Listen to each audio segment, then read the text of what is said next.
ഇന്ന് നമുക്ക് നല്ല ഒരു പനീർ മസാല ഉണ്ടാക്കാം.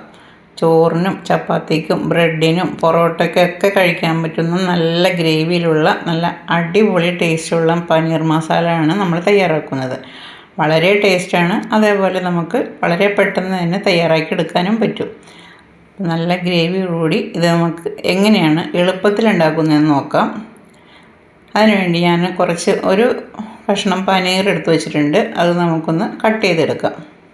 ചെറിയ പീസുകളാക്കി നല്ല സ്ക്വയറിലായിട്ട് കട്ട് എടുക്കാം. ഇതേപോലെയാണ് ഞാൻ കട്ട് ചെയ്തെടുത്തേക്കുന്നത്.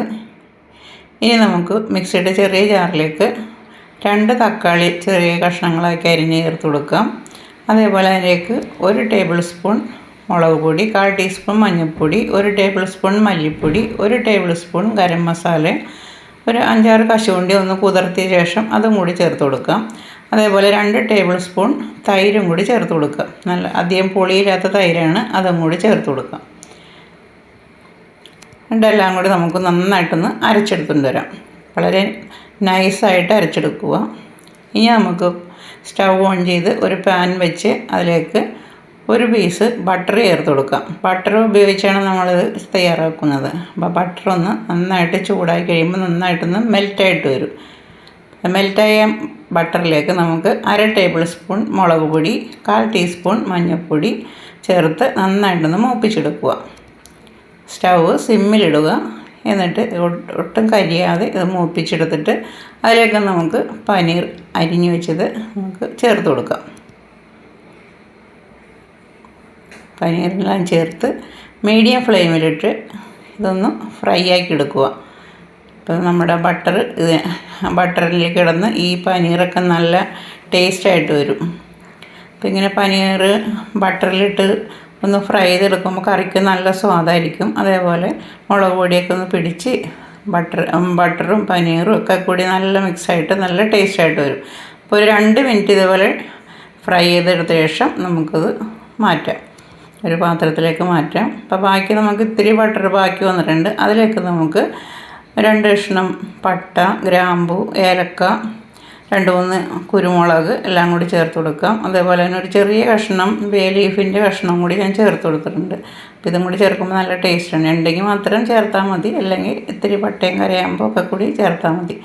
എന്നിട്ട് നല്ലോണം പൊട്ടി വരണം. ആ പൊട്ടി വരണ സമയത്തേക്ക് അതിലേക്ക് 2 സവാള വളരെ നൈസായി പൊടിയായിട്ട് അരിഞ്ഞെടുക്കുക. അതും കൂടി ചേർത്ത് ഒരു 10 അല്ലി വെളുത്തുള്ളി പൊടിയായി അരിഞ്ഞ് അതും കൂടി ചേർത്ത് കൊടുക്കുക. 2 പച്ചമുളക് കട്ട് ചെയ്ത് ചേർത്ത് കൊടുക്കുക. കുറച്ച് കറിവേപ്പിലയും കൂടി ചേർത്ത് കുറച്ച് ഉപ്പും കൂടി ചേർത്ത് നമുക്ക് നന്നായിട്ടൊന്ന് ഫ്രൈ ആക്കി എടുക്കണം.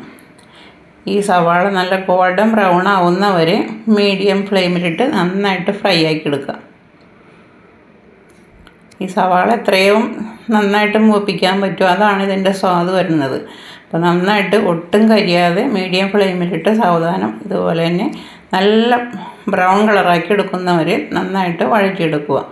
ഇത് റെഡി ആയിട്ടുണ്ട്. ഇനി ഇതിലേക്ക് നമ്മൾ നേരത്തെ അരച്ച് വെച്ചിരിക്കുന്ന തക്കാളിയും എല്ലാം കൂടി അരച്ച് വെച്ചിട്ടില്ലേ, അതും കൂടി ചേർത്ത് കൊടുക്കുക.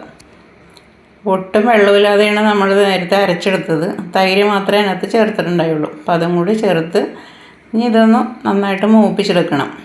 അതായത് ഇതിൻ്റെ തക്കാളിയുടെ പച്ചമണോ പച്ചക്കുത്തലൊക്കെ ഒന്ന് മാറുന്നവരെ 1 മിനിറ്റ് ഇതേപോലെ നന്നായിട്ടൊന്ന് വഴറ്റിയെടുക്കുക. അപ്പോൾ ഈ ബട്ടറിലിട്ട് നന്നായിട്ടൊന്ന് വഴറ്റിയെടുക്കുക. അപ്പോൾ അതിൻ്റെ ആ കുത്തലൊക്കെ ഒന്ന് മാറിക്കിട്ടും. തക്കാളിയും മസാലപ്പൊടിയൊക്കെ നമ്മൾ ചേർത്തിട്ടുണ്ടായില്ലേ, അതും കൂടി ഇപ്പം നല്ല എണ്ണയൊക്കെ തെളിഞ്ഞ് വരുമ്പോൾ അതിലേക്ക് നമുക്ക് ആവശ്യത്തിന് വെള്ളം ചേർത്ത് കൊടുക്കാം. അപ്പോൾ ഞാൻ മിക്സിയുടെ ജാറ് കഴുകി കുറച്ച് വെള്ളം ചേർത്ത് കൊടുത്തിട്ടുണ്ട്. ഇനി അതൊന്ന് തിളച്ച് വരുമ്പോഴേക്കും നമ്മൾ നേരത്തെ ഫ്രൈ ചെയ്തിരിക്കുന്ന പനീർ ചേർത്ത് കൊടുക്കാം. ഇതേപോലെ ഒന്ന് വെച്ച് നോക്കുക, നല്ല സൂപ്പർ ടേസ്റ്റാണ്. അപ്പോൾ പനീറും കൂടി ചേർത്ത് ഇനി നമുക്ക് ഉപ്പ് നോക്കണം. ഉപ്പ് ആവശ്യമുണ്ടെങ്കിൽ ചേർത്ത് കൊടുക്കുക. നേരത്തെ നമ്മൾ സവാള മൂപ്പിച്ചപ്പോൾ ഉപ്പ് ചേർത്തിരുന്നു. അതേപോലെ ഉപ്പ് നോക്കിയിട്ട് ആവശ്യത്തിന് ഉപ്പും കൂടി ചേർത്ത് കൊടുക്കുക. അപ്പോൾ ഞാൻ 1/2 ടേബിൾ സ്പൂൺ ഉപ്പും കൂടി ചേർത്തിട്ടുണ്ട്. ഇനി നമുക്കൊന്ന് അടച്ചു വെക്കാം. സിമ്മിലിട്ട് ഇപ്പോൾ തിളച്ചിട്ടുണ്ട്. ഇനി അടച്ചു വെച്ചിട്ട് സിമ്മിലിട്ട് ഒരു 10 മിനിറ്റ് വേവിക്കുക. അപ്പോൾ നമ്മുടെ എണ്ണയൊക്കെ തെളിഞ്ഞ് കറി നല്ല റെഡി ആയിട്ട് വന്നിട്ടുണ്ട്. ഇനി ഇതിന് കുറച്ചും കൂടി സ്വാദ് വർദ്ധിപ്പിക്കാൻ വേണ്ടി 1/2 ടേബിൾ സ്പൂൺ പഞ്ചസാരയും കൂടി ചേർക്കുമ്പോൾ നല്ല സൂപ്പർ ടേസ്റ്റ് ആയിരിക്കും. ഇനി ഇതിലേക്ക് കുറച്ച് മല്ലിയിലയും കൂടി ചേർത്ത് സ്റ്റൗ ഓഫ് ചെയ്യുക. എന്നിട്ട് അടച്ചു വെക്കുക. ഒരു 10 മിനിറ്റ് കഴിഞ്ഞ് നമുക്ക് എടുക്കാം. ഇപ്പോൾ കറി ഒന്ന് സെറ്റായിട്ട് വരും. അപ്പോൾ അടച്ചു വെച്ചിട്ടുണ്ട്.